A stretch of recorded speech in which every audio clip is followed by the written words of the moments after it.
experiences. Welcome back to the Swing Glow Podcast Show.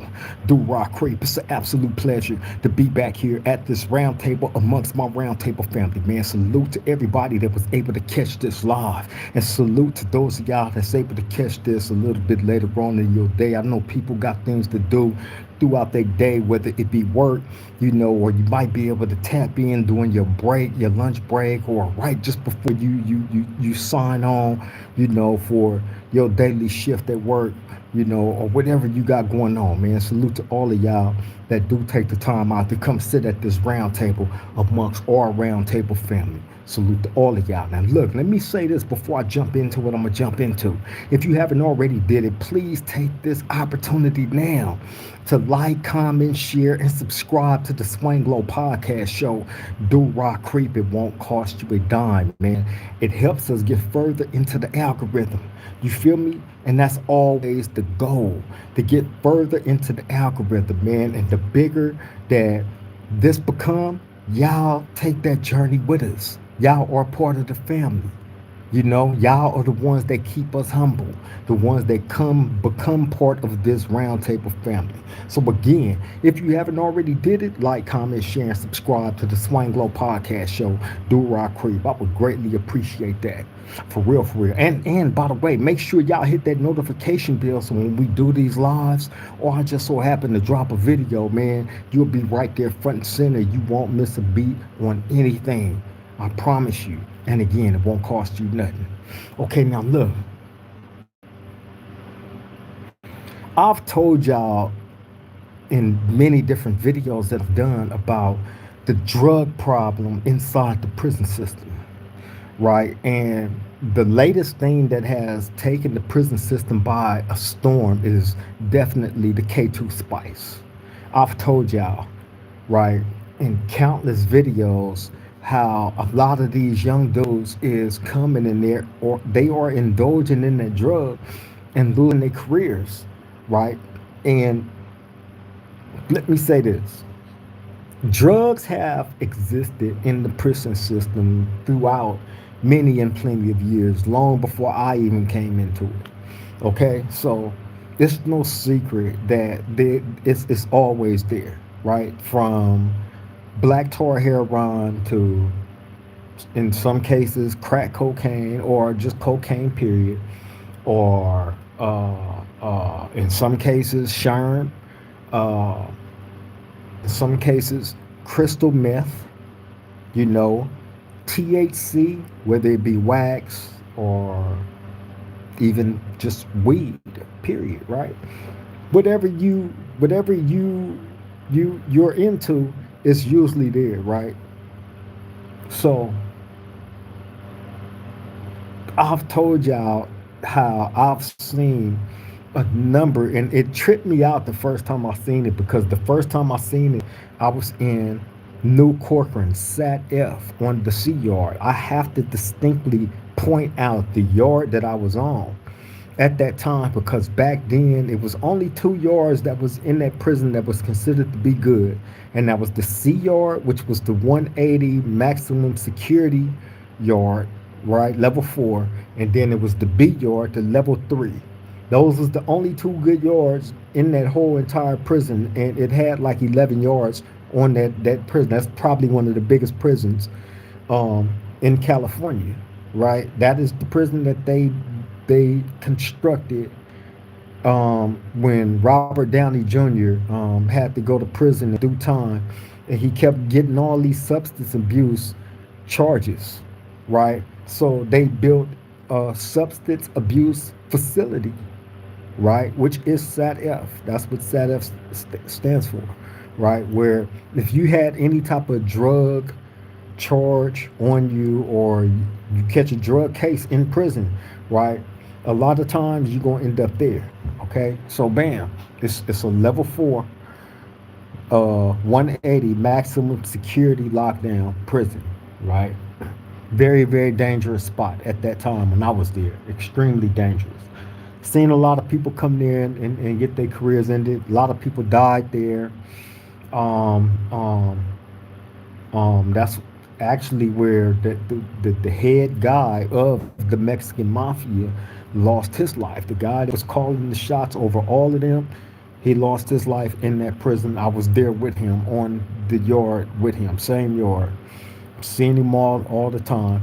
You know, um, I'm not gonna get into their politics or none of that. But that's where he ended up losing his life, and countless others.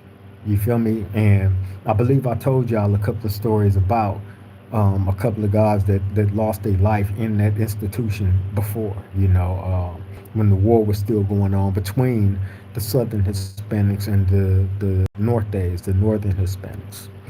Okay, that was before the peace treaty and all that. So anyway, during that time period, that's where I seen a lot of young dudes indulging in all these hardcore drugs out in the open, and they didn't care who knew that they did these drugs. But and they all indulged in I remember distinctly them telling me me having a conversation with them like, hey man, like you really mess with black tar heroin? This is a 19-year-old I'm talking to, a blood, right? He like, yeah. He like, man, I mess with all drugs. Right? He said it with his chest up. Now, he was a little rider. I can't take nothing away from this dude. You know what I'm saying? He was one of the dudes that when it came time for the Bloods to get any of their trash off the yard or whatever, he was one of the main ones that was finna go. So taking nothing away from his soldierism at all, right? And this is just so happened one of the little young dudes that I messed with all the time, right? It was a number of Bloods and Crips that I messed with all the time, hung out with all the time, right? So bam, I used to have these type of conversations with them. You know what I'm saying? With young Bloods, right? And Crips. So bam. So I just remember tripping, and then after having that conversation with him, just seeing them out in the day room, they would liquidate the heroin and have it inside these little nasal bottles. You feel me? They have it liquidized down to these little nasal bottles, right? And you'll see them anytime you see a motherfucker with that, and they doing like that with it in their nose, right? And they constantly sniffing over and over and over and over and over, right?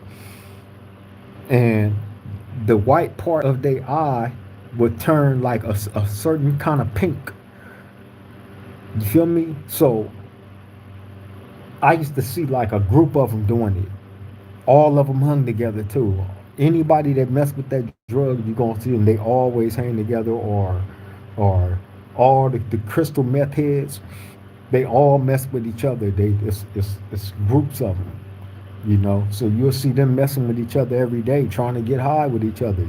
Just to pass their day, right? So I used to just sit in the day room and trip on it, like this is crazy, because I had never seen nothing like it, and it young at that. I told y'all the story about the first time I seen a black dude up close and personal, dude, black tar heroin, right? I'm 19 years old. This is my first time in prison, and I had got put on what they call um, CTQ, right? Which they took away all my program. I kept getting write-ups. I didn't want to go to work. I didn't want to, I wasn't real good with authority, period. You feel me? So, bam. Okay, I'm gonna get to the story. I'm gonna get to the story in a minute. I'll see y'all in the comments. Oh man. Thank me later. What's up, Brody? Dodge up, low. Dodge City in the house. Salute, salute. Wizard, what's up, Brody? Thank me later. Say, where was Lil Cuz from? I'm finna get into that story right now, bro. I promise you. I don't mean to hold it up. Tradine, West, big homie. What's up? Salute to you, Brody. All right, I'm gonna go ahead and get into the story. So, bam, I don't want to hold y'all up. I know that's what y'all came for. My bad, man. Um, okay, so bam, I get back to the yard. I get back to the level 4. I had went down to a level 3 for like probably like 10 months and got kicked off the yard, right? So bam, look, I get back to the level 4 yard. Now, when you get back over there, when I get back over there, I got to find a spot. I'm trying to get right back around my homeboys, right? In which I ended up doing, but that came at a price. Now, it was two places when I got back over to that yard I could have went, right? And one of the spots, the homies had already bought that sale because they knew that I was coming back to their yard. So bam, it was just a matter of the dude that was in there leaving, finding a different spot to go to, right?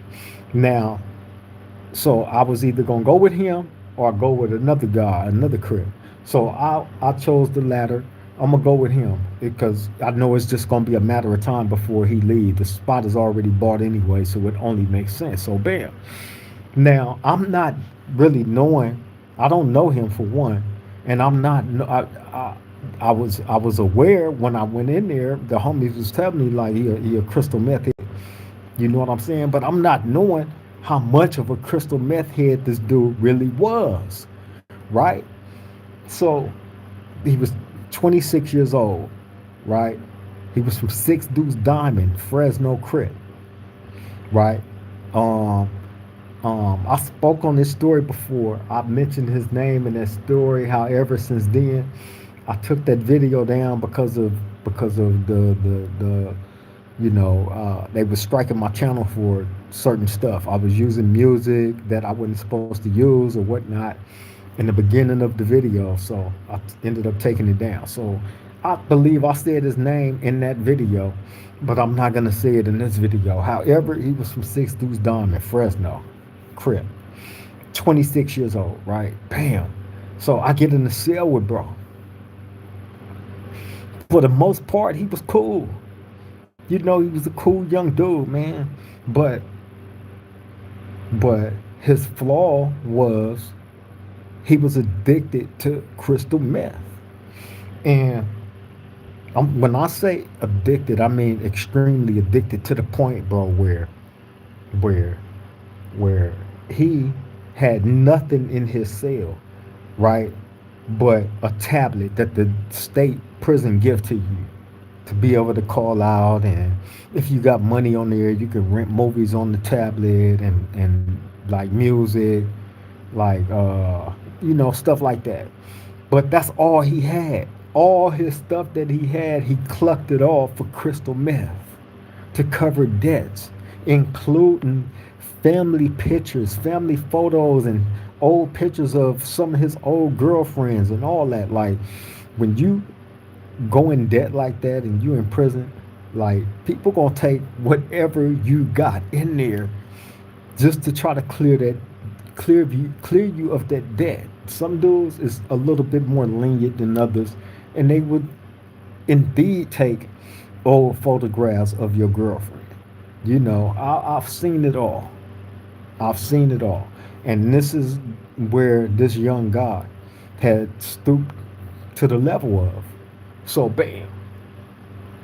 A lot of that time when me and him was cellies, in which me and him was cellies for probably a week, right? A lot of that time, I say a good 90% of that time, he would sleep. He would sleep all day. All day. He would smoke that drug and be up for however. I really didn't pay too much attention to him because I had a strict program, right? So when I'm up and functioning and doing what I normally do, he would be out, right? So bam, I remember this one day waking up, and I remember laying there in the bed, and I smelled this extremely strong, pungent aroma in the air, right? Of old stale, rotten urine, right? And I mean, it was so strong and so effective where I'm checking myself to make sure, like, I know I ain't used the bathroom on myself. Ain't no way, right? I'm checking all over, right? All over myself, all in my bed, everywhere, right? I'm checking, right? I'm looking up, lift my blanket and sheets up and everything, right? Everything dry. So I'm like, where's that smell coming from, right? Now, my next thought is maybe the toilet done overflowed. They done stuffed something up in the pipes, and the pipes then got clogged up, and somebody tried to flush their toilet and it's coming out. These are the type of thoughts I'm having all at one time, but never in a million years thinking that the guy that was in the cell with me urinated all over himself, right? This is a 26-year-old young man. That never even crossed my mind until after laying there for I don't know how long of smelling this extremely strong odor of urine, right? Then he jump up. Hey, bro. Hey, bro. Hey, bro. I don't mean to wake you up, bro. Bro, I apologize, bro. Bro, I apologize, right? So I'm laying there and I pull the blankets from over my eyes and I'm just looking at him. I'm like, what you talking about? Right? And he like, man, he said, bro, I peed on myself, bro. I peed on myself, bro. I'm finna clean it all up, bro, right? So I'm looking at this dude and I'm thinking he playing in all honesty, right? I'm like, I know this fool not jumping up like this, playing with me, right? Like, ain't no way. Ain't no way, right? So bam. The more he go on about it, I see he's serious. And the more he's standing there talking to me, the stronger that smell get, right? And I looked down, he had his state blue pants on, right? With a big old wet stain in the front of him. Right? So he urinated on himself while he was asleep. He had been so high off the drug, and him coming down off the drug is part of that sleep. And he fell into what I call a cocaine coma, right? Cocaine coma is what we used to call a lot of the DTG dudes that came from downtown LA that'll be in the Los Angeles County Jail, right? In the holding tanks, that's dead sleep. They up in there farting, letting out death farts, right? Death farts and boo booing on themselves and peeing on themselves and all this, right? These are the smokers that come from there that's inside a lot of these court tanks in the Los Angeles County Jail waiting to go wherever. Some of them might be waiting to get released. Some of them might be waiting to go to a module. Some of them might be waiting to go to IRC. That's where you just coming in and they're giving you your wristband and telling you what level they're finna place you on and what floor you going to and all that, right? Like your custody level and stuff. You feel me? So you could be end up in any one of those tanks, bro, with any one of these dudes. So and they be in there in those cocaine comas, sleep and just farting and boo booing on themselves. You know what I'm saying?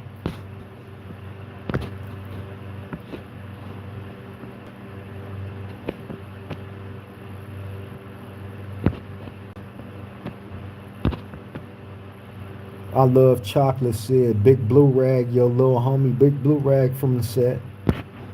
That ain't my little homie, he from the set. John Connor said, when I was 18 or 19 years old, my bunkie tried to get me to do that. Everyone I saw doing that at that time ended up rolling it up eventually. You mean off of that K2 spice? Hey man, that's a whole nother monster. That drug right there inside of prisons, that's a whole nother monster. You know, I've made videos about that on the different things that I've seen dudes under the influence of that drug doing in here, bro. You would be surprised, and I really don't be paying attention to dudes habits like that, you know. But when I find out that that's around me that does that, I'll be like, really, right? It always blows my mind because sometimes you'll catch them like in a natural state, and then sometime you won't. Sometimes you'll catch them in the zombie state. I call it the Walking Dead state, where they are doing some crazy stuff. You feel me? I remember us being on the yard one time and a dude being out there being high. A dude out there being high and just running all around the yard and ran right up to us and just started screaming, ah, ah. Now we finna do him, but what you got to know is understand.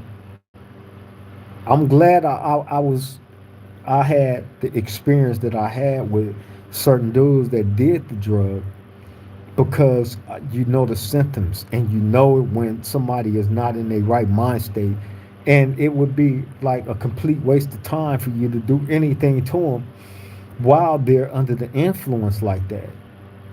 But the only thing, the repercussions to that is a motherfucker. I'm gonna just keep it real. So everybody goes into it with the understanding, like, if you're gonna do it, you gotta keep it in the cell and you better not bring no attention to yourself, because the moment you do it, curtains. Period.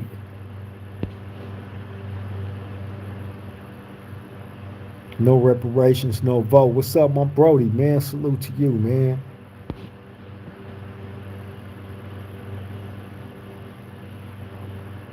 John Connor said the spoon with the water. That was the first time that I seen it done like that. John Connor is and that was in 1992. I was what, 19 years old, right? And I was in prison, and that's when they had took my program, and they ended up moving me in the cell with this older dude from San Francisco, and he was cool for the most part. However, he did the black tar heroin, and I remember him putting that stuff in the spoon and melting it down, right? And I'm standing there looking like, what the fuck is this, right? And he melting it down. He explained it to me like, yeah, youngster. He like, I'm from San Francisco. This my drug of choice. You know, I don't knock nobody for what they do and this and that. Like if you want to, indulge, I ain't got no problem with it, and this and that. I was like, nah, I'm cool on that, right? He melted it in that spoon and had a syringe, and he put that stuff inside the syringe and in his arm and injected it in himself, right? And his eyes just immediately turned yellow, like it was like a yellowish brown looking. As soon as he got high, as soon as that all that stuff circulated through his veins, because he shot it up in his arm, right? As soon as it hit him, his eyes immediately turned like a yellowish brown, right? Like the heroin had just took over him. I BS you not, right? And he was just high, he just laid back. He was high as I don't know what. I was like, oh hell no, absolutely not. John Connor said, my first time as well, I was 18 years old on a seven-year bid. My bunkie was from Long Beach Insane. Oh, okay. Bro Daisy, what's up, my Brody? Salute you. What's the deal, Groove? Groove Deezy say that Black Tar here run Mesky Mud, aka Mesky Mud. Hey, yeah, man. Hey, I remember a time when it was it was only mainly, I'm gonna say mainly, not only, but mainly a lot of Hispanics that indulged in that drug. And uh outside of that, like I said, like Bay Area type dudes, right? And you rarely heard about it. You rarely heard about it. But they did indulge in that drug. Outside of that, nobody else dealt with no hard drugs like that. BS you not, right? Not in prison heavily like that as far as the blacks go. Never.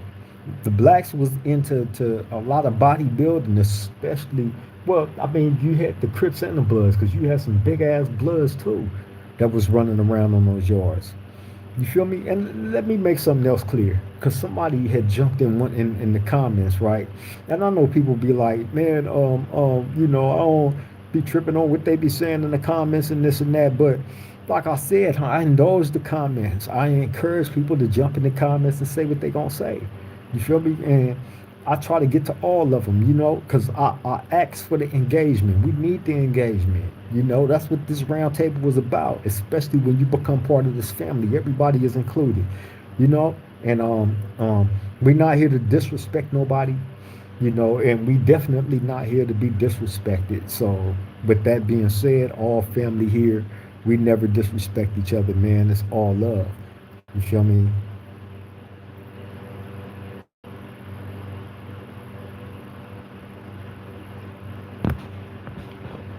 Evil Evil Gaming said, is it prison different than when first went in? It absolutely is.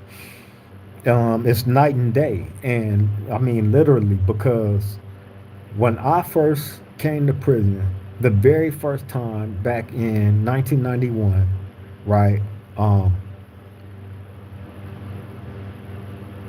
um, for one, you had like a lot of racism, and the racism, it seemed like, came from everywhere. As a black man, it came from everywhere, because especially as being a Crip, you know, beefing with everybody that we was beefing with as Crips, as far as, you know, definitely the Bloods, the Serenios, the Whites, then the inner um, prison gangs that hated us, like the BGF. Eventually, they didn't like the fact that Crips came in the way that they did. You feel me? And the police, if I haven't mentioned them, the Crips was not liked by nobody. And when I came in, like, that was still like strong and evident, you know. We also was beefing with the Bay Areas too as well, right? So we wasn't liked by nobody, bro. It was always something going on, you know. And you know, I just remember just engaging in like a lot of riots, um, a lot of fights, you know, everything just being more aggressive, you know. And on top of that, back then you had the weights, so really you had a lot of big old swole beasts running around, bro. Those that then grew into their grown man bodies, off them weights, and in there eating right, you know, nutrition is right, and you know, growing as at that during them times, I can say growing more and stronger into their gang membership. I can name a whole bunch of Crips and Bloods back then. You feel me? But to address something that somebody had said in the comments, because I posted a couple of videos, and I guess they felt like I was only telling stories to where the Crips came out on top when it came to certain situations involving the Crips and Bloods, right? When people that's been with me, been at this round table, know that I've told many stories where the Bloods initiated wars, right? And kicked it off and got cracking and handled their business in many different situations. You feel me? Don't think that there is slandering of anybody here at this round table, because it ain't. Everybody is included. Everybody, is invited, bro. You feel me? It's not to make anybody look bad, or throw anybody on the chopping block or up under the bus or none of that. We not about that. I show love and respect. Go look at some of my videos. I've talked about Bloods that I have a lot of love and respect for. I don't just highlight out Crips. You feel me? And come to make the Bloods look bad because I'm a Crip. Nah, come on, man. I'm grown, bro. I'm grown. You feel me? Again, don't judge a 40-second clip. If y'all want to see what we about here at this Swing Glow podcast roundtable, and I say we, not me, we, because everybody is here for the same reason and the same purpose. You feel me? And we include all. We not here. We not nobody else that's doing those type of things on their podcast to each their own. We're not here to bust them out, but we are here to stand on what we've been standing on, and we're going to protect that at all costs, the integrity of it and all that. You feel me?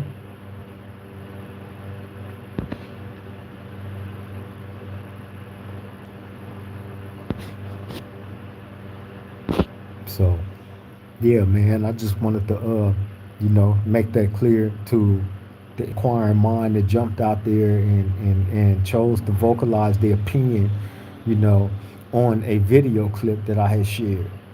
You feel me? Like,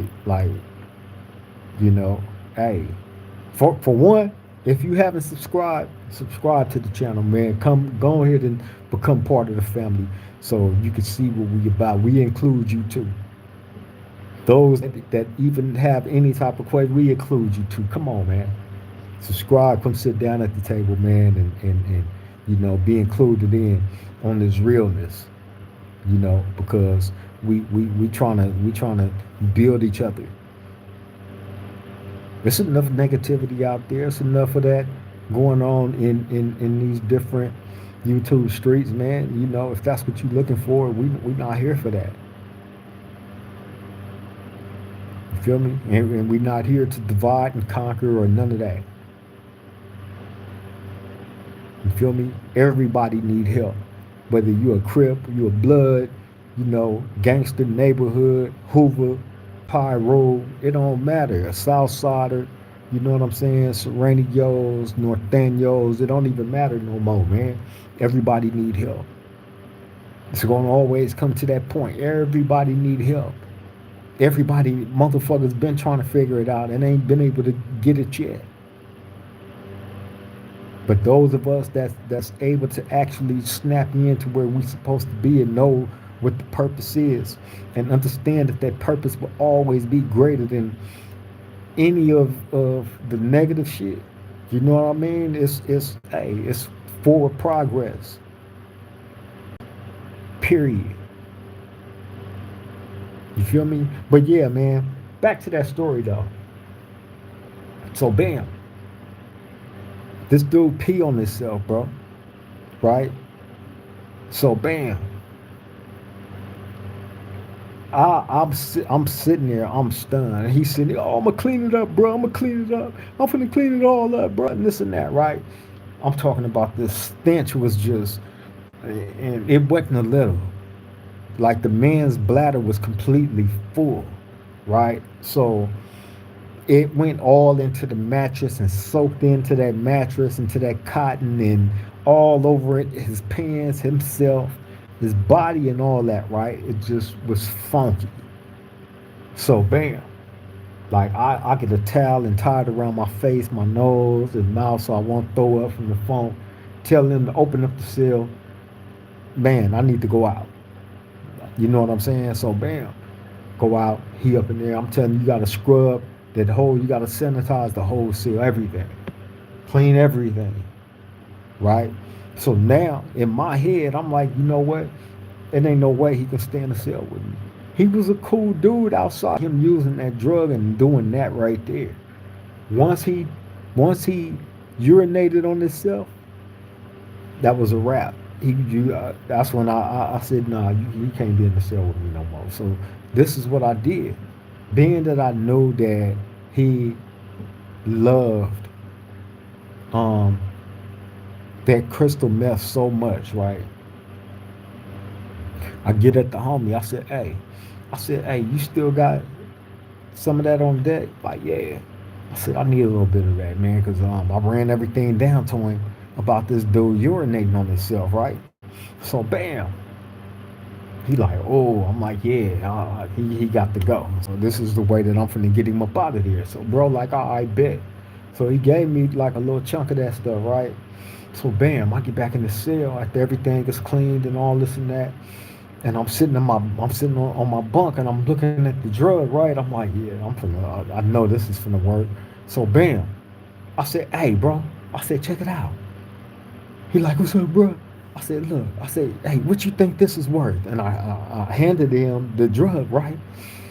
His eyes got so big, and it was like all the life in him had came back. Like what's really supposed to naturally be there, all that came back into him, and and and his eyes were so transfixed on that drug, right? Where he wasn't able to focus on anything else that was being said. He heard me, but once he was holding that drug, he was gone, right? And that's when I knew I had him. I said, hey, I said, so tell me, I said, how much you think that's worth? Right? He like, oh, bruh. He looking at it. He said, bruh. He said, hey. He said, it's some big crystals up in there, bruh. Right? So he's gone. I know it's a wrap. He's done, right? So now I said, okay. So he like, man, you can get a lot for that, bro. I said, all right. I said, give it back. So I snatch it back from him, right? So he looking at me. So bam. So I said, hey, I said, I got a proposition for you, right? He like, what's that, bro? I said, look, I said, I'm gonna give you all this, right? So I'm dangling in his face, right? As I dangle it, his eyes is moving everywhere that bag move, right? With all them big old rocks up in there and them crystals, right? Like I'm hypnotizing this nigga with that shit, right? I got him, he gone, right? So bam. I said, look, I said, tonight when it's time for us to go out for dinner, I said, I want you to ball up all your shit.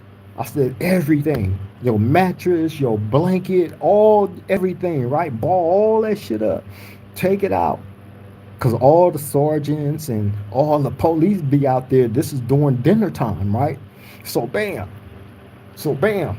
I said, I want you to ball all your shit up and go out and refuse to come back in the cell. Right? So he was standing there, he was looking, right? So he like, so you mean to tell me if I ball up all my shit and go out and refuse to come back in, I get all that? I said, you get it all. I said, look, here, hold it. Right? So he snatched that shit out my hand, right? He looking at it. He said, damn, bro. I said, all right, give it back, right? I snatched it back out of his hand. I swear to God, this is how it went, right? Snatched it back out of his hand. I said, that's all you got to do. And I'm giving all of it to you, right? So, bam. He's like, all right, bro, right? So, bam, that night come. They open up the door, right? He up in there, he packing up everything, right? He ain't looking at me, nothing. He packing up everything. So, bam. When they open up the door, he go out, he take all that shit out with him, he go out and close the door behind him. Bam. So he walked over by where the police was standing there, right? And he set all his stuff down on the table. So all the police is probably like, it's probably like 12 of them standing out there, right? They all standing together, right? So when he do that, they watching him, right? And they looking at him, and they set his shit there, and he just standing there. So they like, hey, they like, what's up, man? What you doing, right? He like, I'm not going back in, right?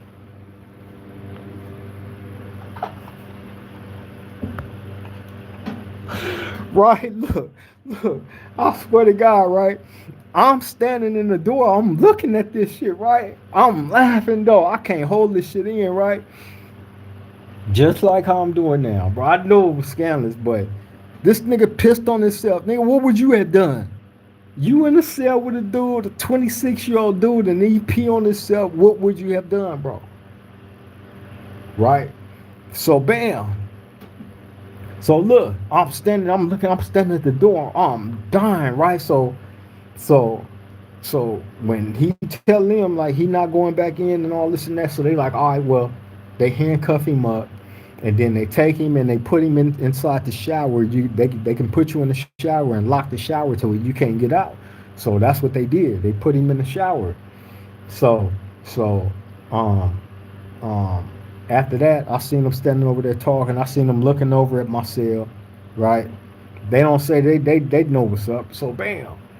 So after that, shit, I give him the sack. I gave him the sack, right? And but the cold thing about it, when he did that, like all everybody else in the building, they see this. Like it was like a little confrontation with him and the police when he did that shit, because like I said, this was during the time when we during chow, when we go to the kitchen, and all the police is right there. So he come out. Imagine you see a nigga come out his cell with all his shit balled up, like like uh like in a sheet. You know what I'm saying? And you set it, and he set it down, and he's saying he refusing it. I'm not going back in. I'm not going back in. He don't tell him nothing else, right? They not gonna write him up, but they got to find a whole different spot for him to go, and that's like a process, So they mainly tripping on that, but other than that shit, that's all they had to do. But everybody else that's seeing the shit in the building, they not knowing that it's a play.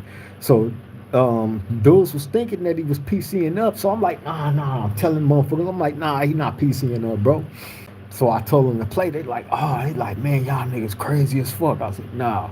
I said, it wouldn't have worked. It wouldn't have worked out, bro. You know what I'm saying? So that was the fastest and best and most effective way that I seen to get somebody out of my surroundings that couldn't have the discipline for themselves as a grown man to get up because they was under the influence of that drug. Like I said, you can do what you want as a grown man, but when it affects, your surroundings, you know, he could have got crashed out for that. I didn't crash him out. You know what I'm saying? You peed on your, like, come on, bro, 26-year-old nigga, you peed on yourself. That's nasty work. You feel me? How can you? That's something you got to live down forever in prison. On top of that, hold on, let me see these messages, man. Evil Gaming say so. Southern California blacks and Northern California blacks didn't get along. The Crips didn't get along with nobody. The Nortes was cool. We was cool with the Nortes. We was cool with the others.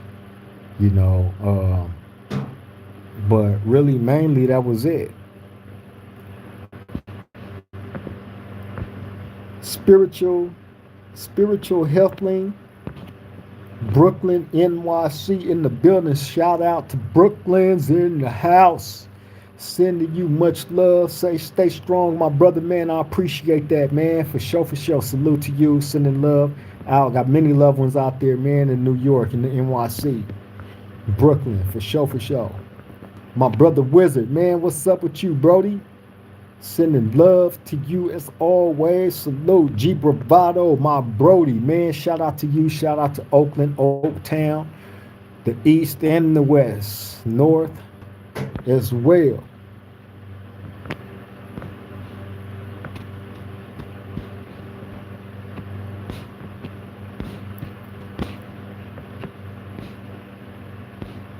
G Bravado say cold game. Hey man, hey, for real, bro. Hey, bro, listen. I had a dude try to take my life high off of that crystal meth. I told that story on the show before. This dude was up for 4 days straight. 4 days straight, and he started beating himself up, physically socking himself, busting his own face open and all this and that, right?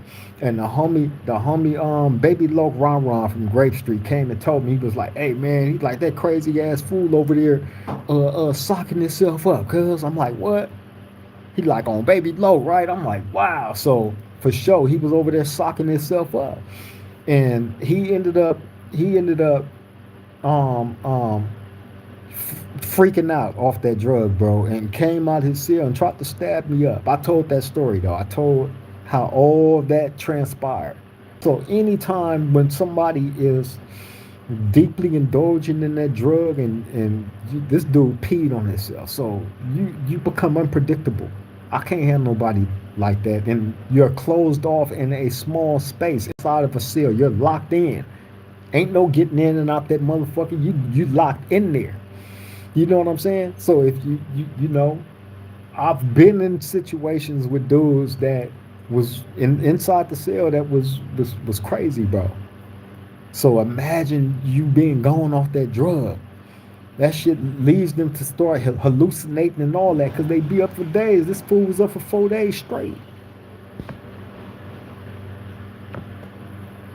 G Bravado say he had the P dream. Like a motherfucker. Groove Daisy say nasty word. The life and times of the uncalm. How's the round table? Salute to you, my bro. Salute. I send my love to you as always.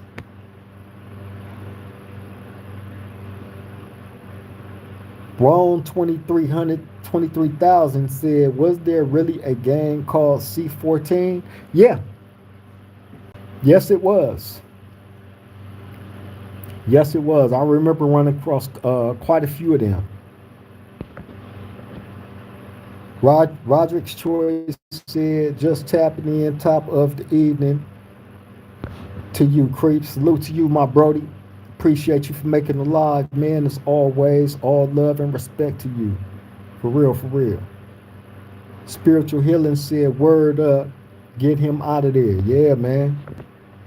Hell yeah. Grown man peed on himself, bro. That was nasty work. That was the most disgusting thing that I had ever personally, as a grown man, seen another grown man do. You 26 years old, bro, and seeing the level that he had allowed himself to go down to, by indulging in that drug, right? It was sad. Although he indulged in that, I still treated him as a homie. When he was with me before he peed on himself, I looked out for him. I used to call him Young Slime because he was like a little young slime ball, but he was all right, dude. That drug, he just had him, like getting bit by the vampire. Once you get bit, it's over. And I don't care how many times them dudes that indulge in that drug tell you that they try to stop or they gonna leave it alone or get off of it. A lot of them can't. That's the coldest addiction I done seen. You feel me? And I've seen a lot of them. I had a lot of them around me. I know all the symptoms. I know when they hide and try to lie and say, oh, I ain't messed with it. And I've been off of it for 2 weeks. And that white part that's supposed to be white right there, that it turns a certain like pinkish red, right? So anytime you see anybody's eyeball right there where it's supposed to be white at that color, they high off of crystal meth. That's a fact. It ain't nothing else. It's crystal meth. That's a fact. I promise you.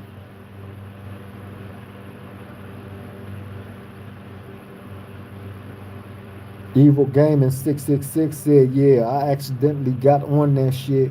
Took me like 3 years to get clean. That's a nasty drug, bro. That's a nasty, nasty drug, bro. From all the dudes, and all of them been young. It was I ran into some old heads, which blew my mind to see old niggas indulging in crystal meth. Blew my mind because it's almost like y'all supposed to know better. How is you addicted to that? And you old? How? Again, man, dudes be having demons that they be trying to hide from. You feel me? J Dub, what's up with you, my bro? Sending love and respect to you as always, man. Southside, Southside, Southside. You feel me? Hey man, but yeah, bro. But again, to each his own. Whatever you choose to indulge in, I'm not here to judge you. I'm only gonna pass judgment when it becomes a issue that's affecting the community. That's gonna, be detrimental to the community in one way or another. That's when I have a problem with it. I have to address it, especially if you want a mind. And it's only so much. Like I said, you bring the attention, and you know, you know, you freak out, or you know, you get spots hit, or any of that. That's when it's gonna become political, and then you know, y'all know how the politics go, man. Spiritual healing say gotta keep the round table clean at all times, bro. That's the only way I would recommend. If you are a person that's in prison, and we don't encourage nobody to come to prison, we don't encourage nobody to go out and commit crimes, we don't encourage nobody to join no gangs, because all those things will lead you exactly one or two places, right here where I'm at, or 6 feet under. You feel me? So um, we don't encourage, any of that stuff, right? We are here to inform and make aware that if you place yourself in any of these predicaments, what to expect. What to expect. Because there's repercussions to everything. Feel me? Roger's Choice said, how is it a person using drugs able to stay on a level 4 nowadays in prison, being a YN or a older adult? Well, some of these dudes, right, think they are what I like to call responsible drinkers, right? Everybody believe that the ones that indulge in like the real heavy stuff, they believe that they have it all under control, right? And some maintain their habit, under the radar. Some are able to do it to a certain point, and then some that think they are able to handle it are not able to handle it, and that's when the whole world come crashing down on their head, because they can't come into grips with reality of what their tolerance is, what they are, and isn't able to handle.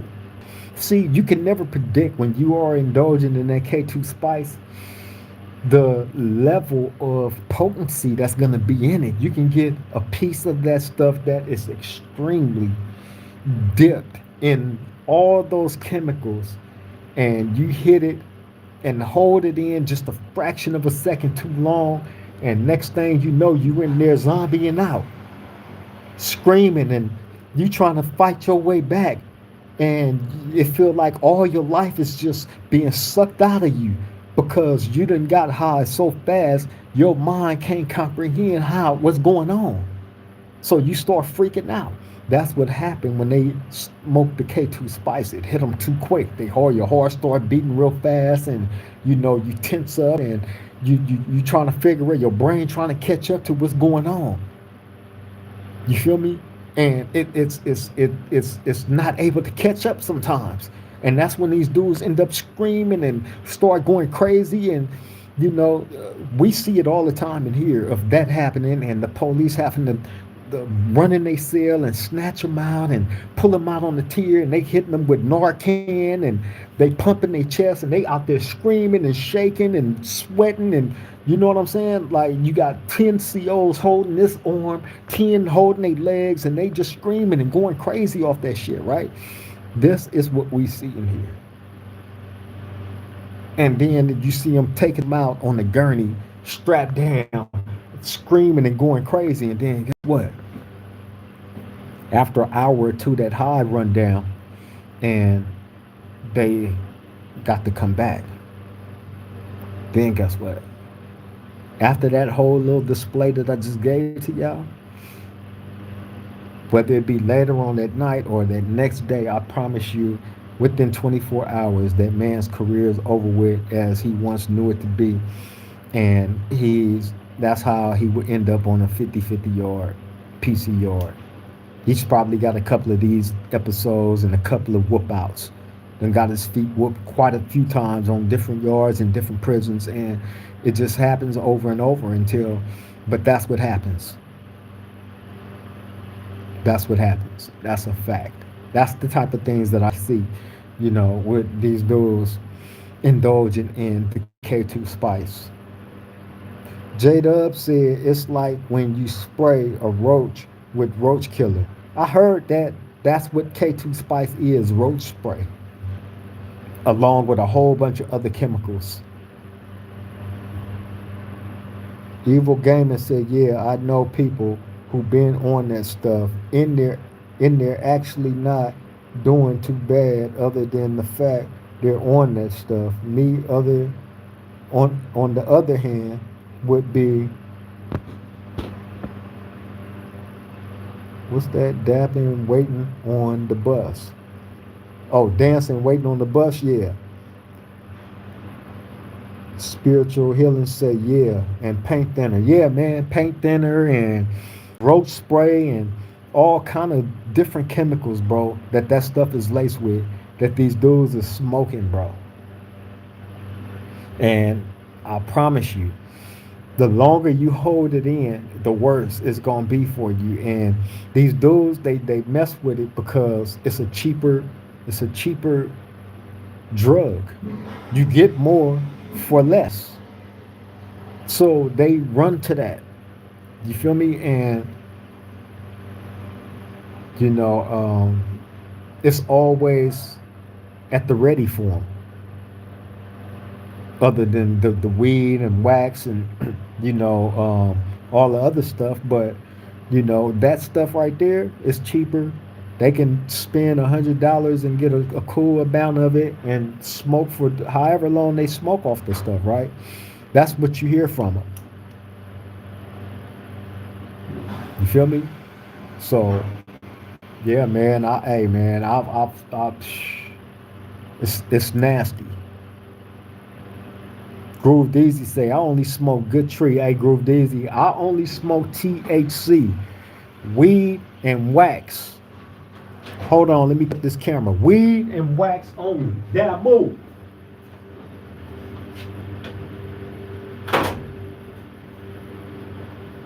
My bro, Chano. Damo Robbins, man, salute. I'm glad you was able to make the live, bro. Salute to you. Salute to you. Hey, bro, yeah, man, wax and weed, that's it, bro. Matter of fact, I got one rolled up right now. Y'all might as well go ahead and roll one up. Do it responsibly, though, man. Do it responsibly. Drink and blow responsibly, No kids. I don't want y'all indulging in none of that, Stay in school, play sports, listen to your parents. You feel me? Make your parents, your role models, man, and if you have them. You feel me? Somebody in your household, that's doing good things, for your family and the community, for that matter. Groove Deezy say, I'm always smoking when I'm at the round table low for sure. For sure, for sure. Hey, I blew before I came on, and me and the homie Hog was sipping on some good little moonshine white lightning. You feel me? So I feel good. I still got half a stick. I'm finna go fire that up in a second, man. So I might have to cut this camera off and put y'all on hold, but I'm still gonna be talking. You feel me? Y'all can do y'all thing in the chat. We all family here. You feel me? Evil Gaming said, I remember a case in Texas where some dude smoked some K2 in his room and went on an episode and unalived his mom and sister, which were downstairs. Damn, that's nasty work. Damu say, just smoke before getting to work. For sure, for sure. For sure, for sure. Man, we all lit up in here right now. That's what I'm talking about. Matter of fact, man, I'm finna go. Hold on. I'm still here. I ain't went nowhere, so y'all don't go nowhere, man. Y'all do y'all thing in the chat. I'm finna fire this thing up real quick. You feel me? You ain't gonna take nothing but a C-Zack.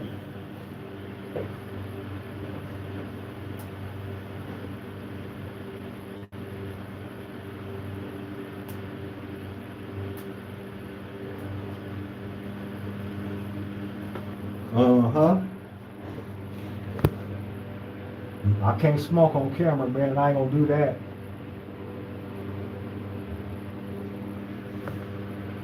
But I'm definitely smoking though.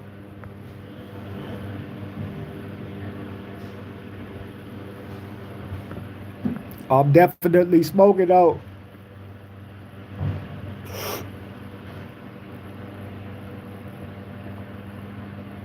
For sure, spiritual healing.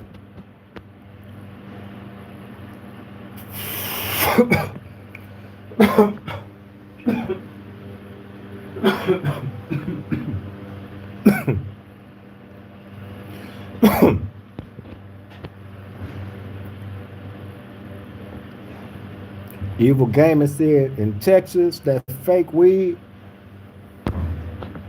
was bad. It was called Mojo though. That's crazy. Groove Deezy said, my pit had 14 puppies last night. Ooh, biggest litter I ever had. Ooh, 14? That's hard, bro. 14 puppies, that's hard, bro. Damu Robin said, I can't imagine smoking what I used to smoke when I was in there now. Shit was hella skinny, about to use to do the job. Hey, oh yeah, man. Hey, I'm almost positive, Damu, boy, you out there smoking big old blunts. Real ones. This little shit in here ain't gonna do nothing for you. I just pack a whole bunch of wax on it. You feel me? Make one long one and just blow it.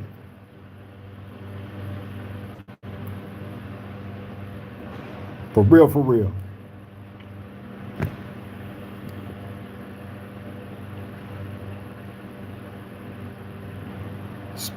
Spiritual healing said, damn, 14? Man.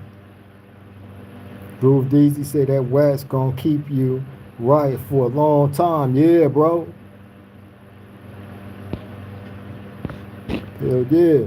Groove Deezy say wax have you right all day. LOL nigga be blue. Yeah, bro. Hey, I'm telling you, hey, that's all I need.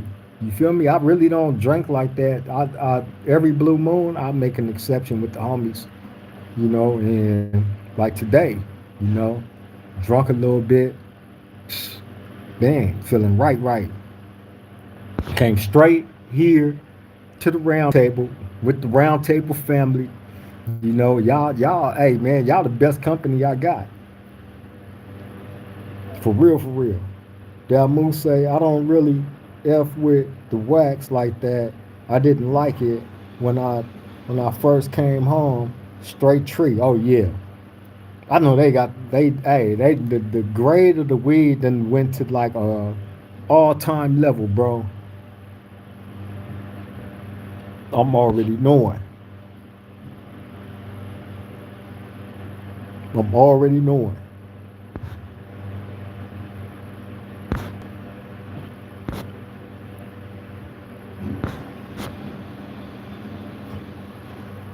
I know one thing though, I ain't gonna even lie, that shit got me blue. For real, for real. I feel straight right now. Ron said, have you come across anyone from California since you've been locked up? Huh? Have you came across anyone not from California? Yeah. Yeah, man, it's been quite a few guys, man, that was locked up out here in different prisons with me from different states, bro. It's been a lot. It's been a lot. Shit, I remember there's one guy that that he was from Dallas, Texas. I used to call him Big DT. This dude was probably like 6'6", 6'7", right? Looked like Shaquille O'Neal. I bullshit you not, right? Big old dude, right? When he got to the prison, this was in Calipatria State Prison, and this was in like 2000, I believe, maybe not, like 2001, right? When he get to the prison, he go straight in the cell with my homeboy Evil Bone from my hood, right? And I liked it. I liked it him. I'm like I said, I'm the one that started calling him DT, Big Money. You know, when he got there, he started doing this thing. He started, he got into like some money schemes, But when I seen that he was like a grinder, the way that he was, like he used to shoot dice and all that, right? So I was the type of dude like this, like when I seen people like that, and I seen like you had like a type of skill like that, I want to invest in it. So I used to tell him like, "Hey, go do your thing at the table, bro. Here, I'm gonna give you this amount. You know, how it turned out, right? I give him different stuff to go to the table and shoot dice. He'll hit. A lot of times he hit, we'd come up. That was one way of me grinding, or it was homies that was making wine, right? I invest into their wine business. You feel me? And I was just doing different things like that because I was afforded opportunity to make money, to be in different situations where I was able to make money and blow, you know, um, real weed, real weed. So, I was just making business investments in different things, man. And DT from Dallas, Texas was definitely one of my boys, man. He was cool. You feel me? Um, Let me see.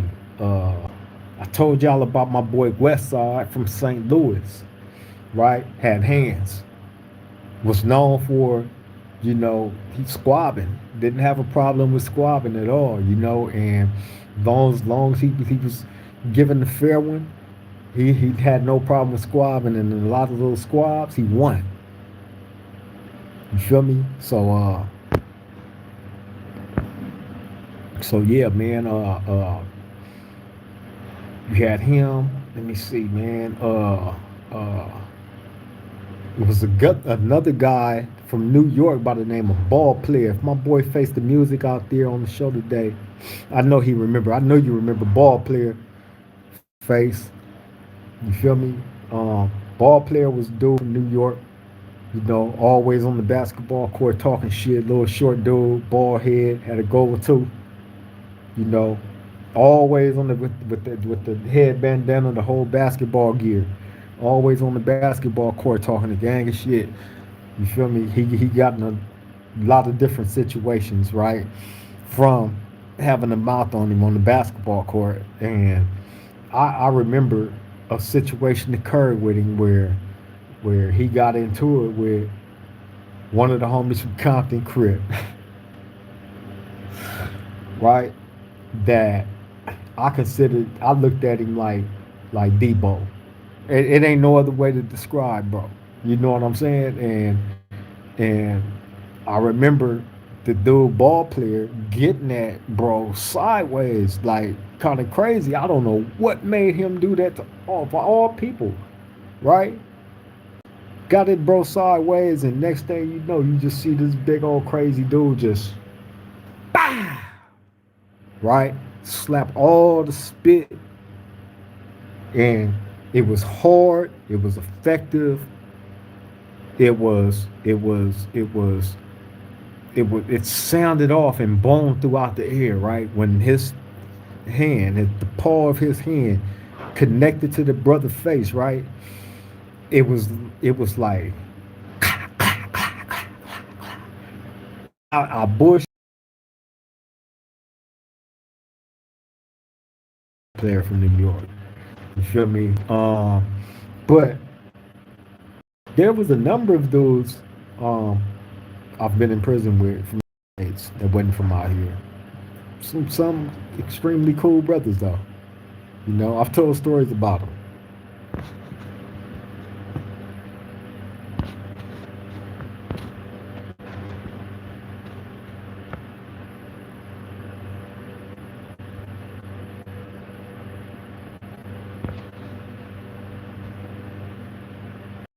Groove Deezy say I did only 4 years in California prison, 15 in the feds. Man,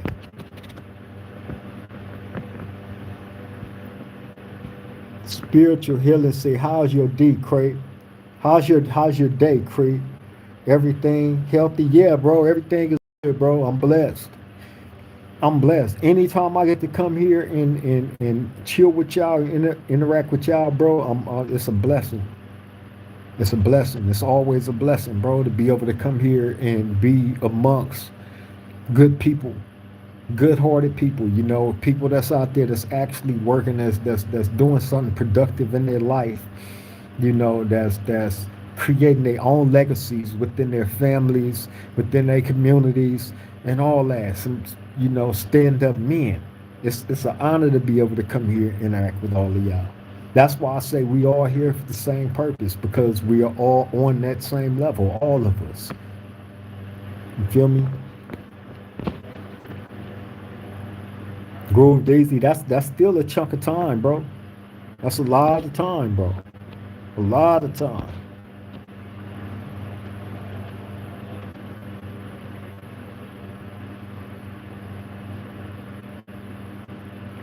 Hell yeah, channel that too, bro.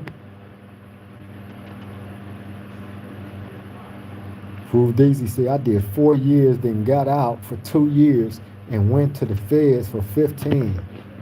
Free all the righteous brothers, for sure, for sure. Free all of them, bro.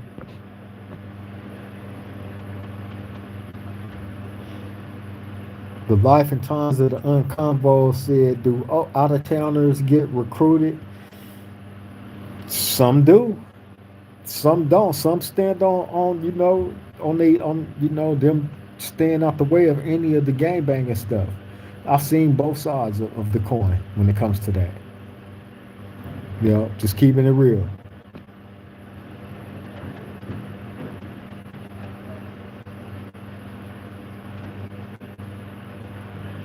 The life and times of the uncombo say like some getting their jaw cracked in the day room.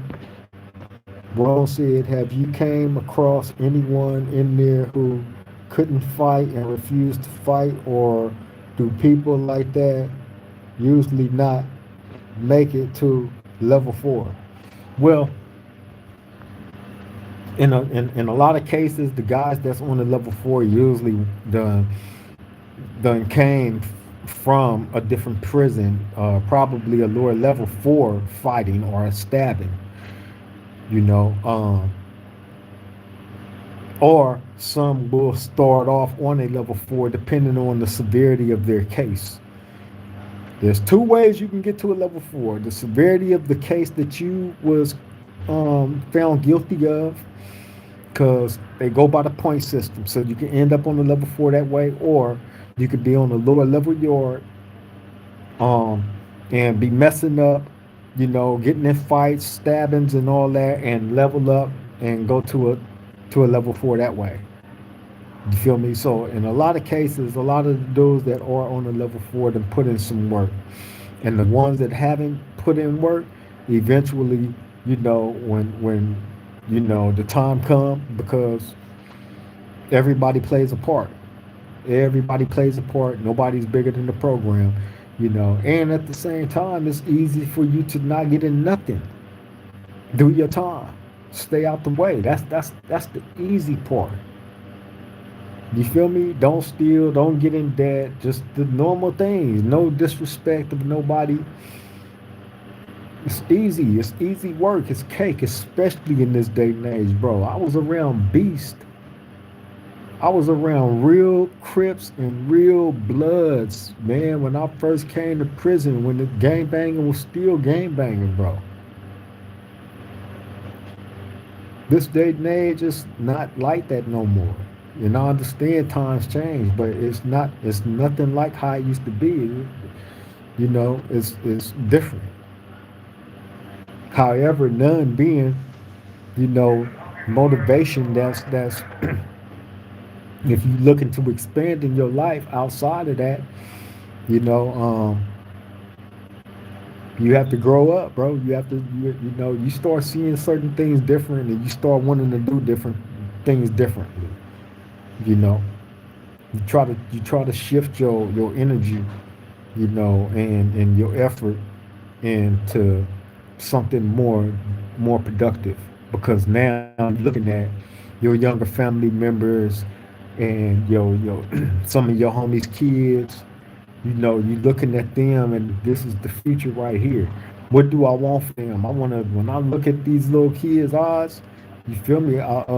Shout out to my homeboy Noriega, man, Big Nori, my bro. You know what I'm saying? I was just FaceTiming with him the other day, and he's showing me his little baby girl, his baby daughter.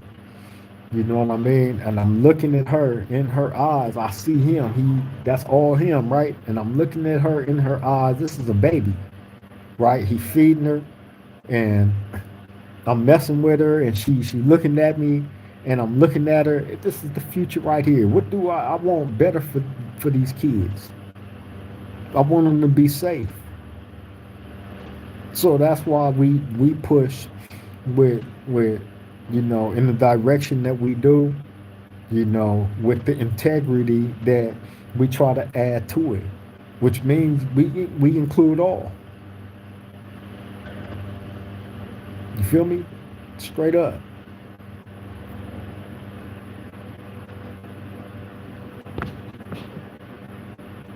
Strap along, man. Salute. I appreciate you, Brody.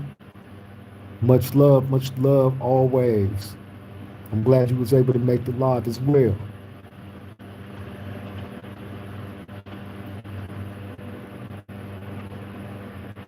Evil Gaming said, "If the feds ran like a California prison, I would think not. I have never been to the feds before, right?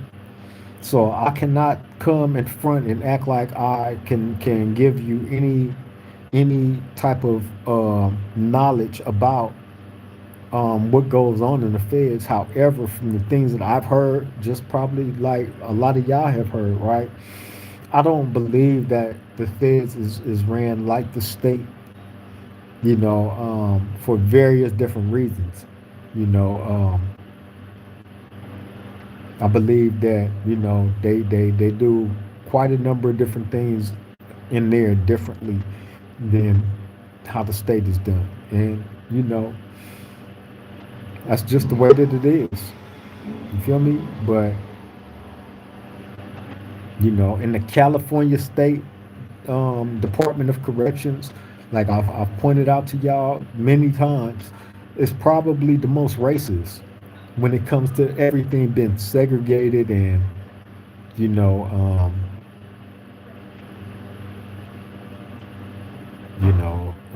just the different politics that each ethnicity group and gang fall up under. You know what I'm saying? It's different politics to this stuff, bro. but it's definitely the most racist prison system that I can think of, you know. And let me say this too, man. I want to touch on this a little bit, then I'm gonna get up out of here, right? But I don't look to anybody that's on the YouTube, that's going through the YouTube streets and all that, right? To any of y'all that may see any idiots out there promoting hatred of any group or any ethnicity, whether it be blacks, whether it be Hispanics, whether it be whites, whether it be others, whoever, right? I think we need to start not just boycotting these type of people, right? But I think everybody should have the green light to be able to do what they want to do to anybody that's promoting hatred and of any ethnicity. You feel me? We don't need that shit right now. But you still have idiots that's jumping out there that's saying race baiting things, making race baiting statements that we not on here promoting or pushing at all, not no real ones. It's these busters, they got these hidden agendas that's doing this type of bullshit, bro. And that needs to be stopped. It needs to be boycotted, and it needs to be, a green light put on that person, for trying to ignite some BS. When there's so much other bullshit going on, people is struggling to get by. You feel me? Look at the prices of everything. And here it is. You got an idiot that's out there trying to say some race baiting shit. Like, come on, don't bite into none of the bullshit, man. If you see somebody out there, whether it be a black, a Hispanic, a white, or whoever, man, start boycotting these busters, bro. We not on that, bro. It's not the time for none of that at all. We on grown men and grown women business and timing right now with a positive objective, period. You feel me? And we standing on nothing but truth. That's it. That's all. But yeah, man, I'm finna go ahead and get up out of here, man. I appreciate everybody for tapping in, taking the time out to join the round table, man. It's all love. I appreciate all y'all that shared the live, that shared the video, that subscribed. You feel me? That became part of the round table family. Is all love. Salute to all of y'all, man. Hey, without y'all, we are nothing. As we continue to grow and level up, y'all go on that journey with us. You feel me? Y'all go on that journey with us, bro. You feel me? And you won't be missing out on nothing. And to those of y'all that ain't subscribed yet, man, come on, stop playing. Become part of the family. Hit that subscription button. Share this live to somebody that you think that need an intervention, and this type of intervention might work for them. You never know. It might help somebody. That's all we trying to do. We trying to be an influence to be better men, to be better thinkers, to be better motivators and innovators, encouraging others to do better, to think better, to be better, treat each other better. That's it. That's all. On that note, I'm finna get up out of here, man. I love and appreciate you all. Till the next time we meet at this round table, y'all take care. Y'all stay safe. I love all y'all, man. Triple gang.